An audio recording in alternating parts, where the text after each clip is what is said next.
तुम बदल सकते हो अपने किस्मत की लकीरों को, हर कोई बदल नहीं सकता अपनी तकदीरों को। समय से आगे निकलना है तो पहचान बदल डालो, वरना वक्त भी धुंधला देता है पुरानी तस्वीरों को। दोस्तों, आज हम लेकर आए एक ऐसी मोटिवेशन कहानी जिसे पूरा सुनने के बाद अगर किसी की भी आंखों में आंसू ना आए तो वो इंसान शायद पत्थर दिली होगा। एक प्राथमिक स्कूल में अंजलि नाम की एक टीचर थी। वह कक्षा 5 की क्लास टीचर थी। उसकी एक आदत थी कि वह कक्षा में आते ही हमेशा लव यू ऑल बोला करती थी, मगर वह जानती थी कि वह सच नहीं बोल रही है। वह क्लास के सभी बच्चों से एक जैसा प्यार नहीं कर सकती। क्लास में एक ऐसा बच्चा था जो उनको फटी आंख भी नहीं पाता था। उसका नाम था राजू। राजू हमेशा स्कूल में मेला कुचला होकर आया करता था। उसके बिखरे हुए बाल होते, जूतों के बंद खुले होते, शर्ट में मील के निशान होते और पढ़ाई के दौरान भी उसका ध्यान कहीं और ही होता था। मैडम के डांटने पर वह चौंक कर उन्हें देखता, मगर उसकी खाली खाली नज़रों से साफ पता लगता कि राजू शारीरिक रूप से उपस्थित होने के बावजूद भी मानसिक रूप से गायब है। धीरे धीरे मैडम को राजू से नफरत सी होने लगी। क्लास में घुसते ही राजू मैडम की आलोचना का निशाना बनने लगता। सब बुराई के उदाहरण राजू के नाम पर किए जाते। बच्चे उस पर खिलखिलाकर हंसते और मैडम उसको अपमानित करके संतोष प्राप्त करती। राजू ने हालांकि किसी बात का कभी कोई जवाब नहीं दिया।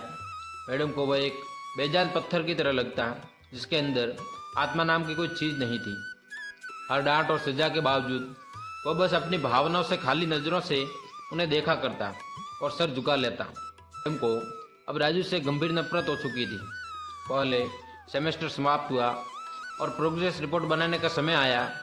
मैडम ने राजू की प्रगति रिपोर्ट में यह सब बुरी बातें लिख डाली। प्रगति रिपोर्ट माता पिता को दिखाने से पहले हेडमास्टर के पास जाया करती थी।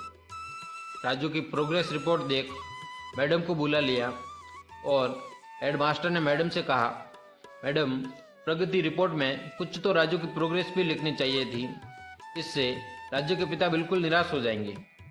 मैडम ने कहा, मैं माफ़ी मांगती हूँ, लेकिन राजू एक बिल्कुल भी असिस्टेंट निकम्मा बच्चा है।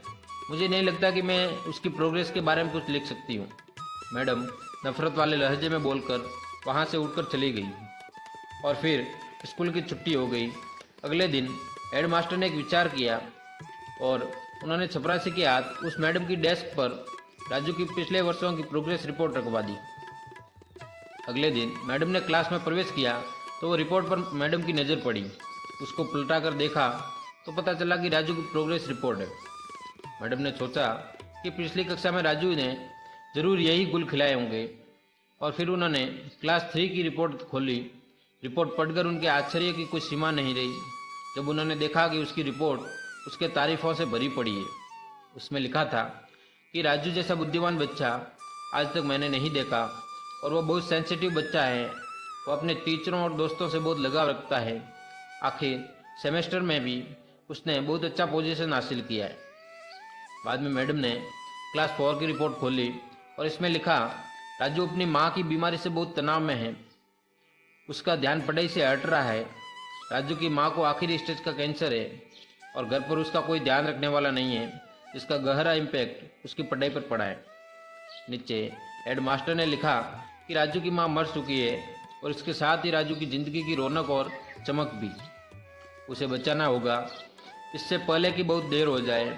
यह पढ़कर मैडम के दिमाग पर भयंकर बोझ हावी हो गया। कांपते हाथों से उन्होंने प्रोग्रेस रिपोर्ट बंद की। मैडम की आंखों से आंसू के बूंद एक के बाद एक गिरने लगे। मैडम ने साड़ी से अपने आंसू पोंछे। अगले दिन जब मैडम क्लासरूम में दाखिल हुई तो उन्होंने अपने आदत के अनुसार अपना वही लफ्ज़ दोहराया कि आई लव यू ऑल। मगर वह जानती थी कि वह आज भी झूठ बोल रही है, क्योंकि इसी क्लास में बैठे एक उलझे हुए बालों वाला बच्चा राजू के लिए जो प्यार है आज वह दिल में महसूस कर रही थी।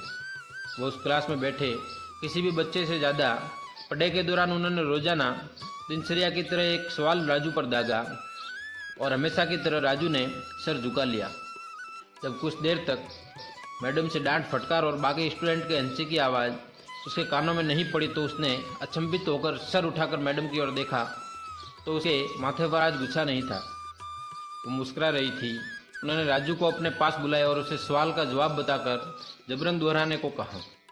राजू 3-4 बार के बाद आखिरकार बोल ही पड़ा। इसका जवाब देते ही मैडम ने न सिर्फ खुद खुश होकर तालियां बजाई बल्कि सभी बच्चों से भी बजवाई। फिर तो यह हर दिन का मामला बन गया।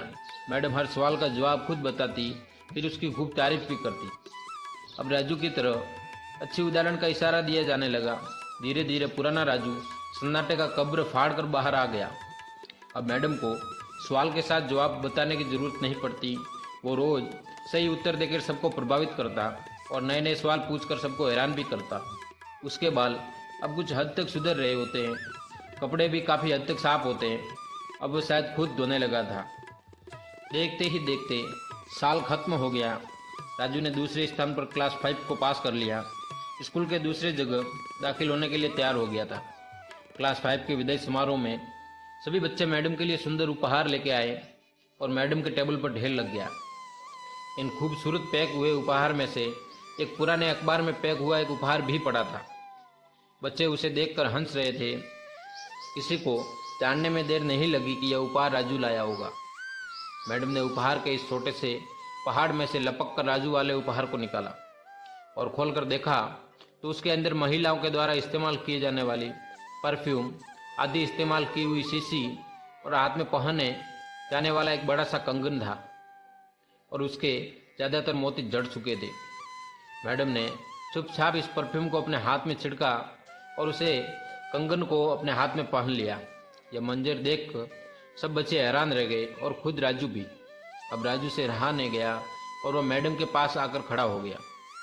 कुछ देर बाद उसने अटक अटक कर मैडम से बोला, आपसे मेरी माँ जैसी खुशबू आ रही है। इतना सुनकर मैडम की आंखों में आंसू आ गया और मैडम ने जल्दी से राजू को अपने गले से लगा लिया। राजू ने दूसरी जगह स्कूल में दाखिला ले लिया था। समय बीतने लगा। दिन सप्ताह में, सप्ताह महीनों में और महीने साल में बदल गए। मगर हर साल के आखिरी में मैडम को राजू की तरफ से एक पत्र नियमित रूप से प्राप्त होता जिसमें यह लिखा होता कि इस साल में कई टीचर से मिला मगर मैडम आप जैसा कोई नहीं था। फिर राजू की पढ़ाई खत्म हो गई और छुट्टियों का सिलसिला भी खत्म हो गया। कई साल आगे गुजरे और मैडम रिटायर हो गई। एक दिन मैडम के घर में मेल से राजू का एक खत मिला जिसमें लिखा था, इस महीने के अंत में मेरी शादी है और आपके बिना शादी की बात मैं सोच भी नहीं सकता। एक और बाद में अपने जीवन में बहुत सारे लोगों से मिल चुका हूँ पर आप जैसा कोई नहीं है। आपका डॉक्टर राजू। इस खत के साथ प्लेन में आने जाने का टिकट भी उसमें लगा हुआ था। मैडम खुद को हरगिज नहीं रोक सके। उन्होंने अपने पति से अनुमति ली और राजू के शहर के लिए रवाना हो गई। शादी के दिन जब वह शादी की जगह पहुंची थोड़ी लेट हो चुकी थी।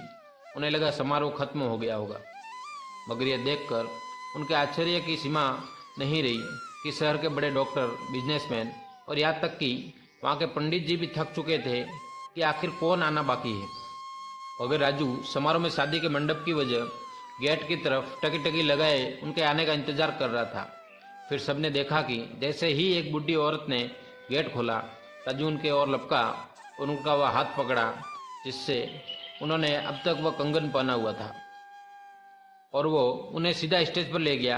राजू ने माइक हाथ पैर पकड़कर कुछ ये बोला, दोस्तों आप हमेशा मुझसे मेरी माँ के बारे में पूछा करते थे और मैं आप सबसे वादा किया करता था कि जल्द ही आप सबको उन्हें मिलवाऊंगा। ध्यान से देखो, यह है मेरी प्यारी सी माँ, दुनिया की सबसे अच्छी है मेरी माँ, यह मेरी माँ है। दोस्तों इस प्यारी सी कहानी को सिर्फ स्टूडेंट और टीचर की कहानी मत समझिएगा।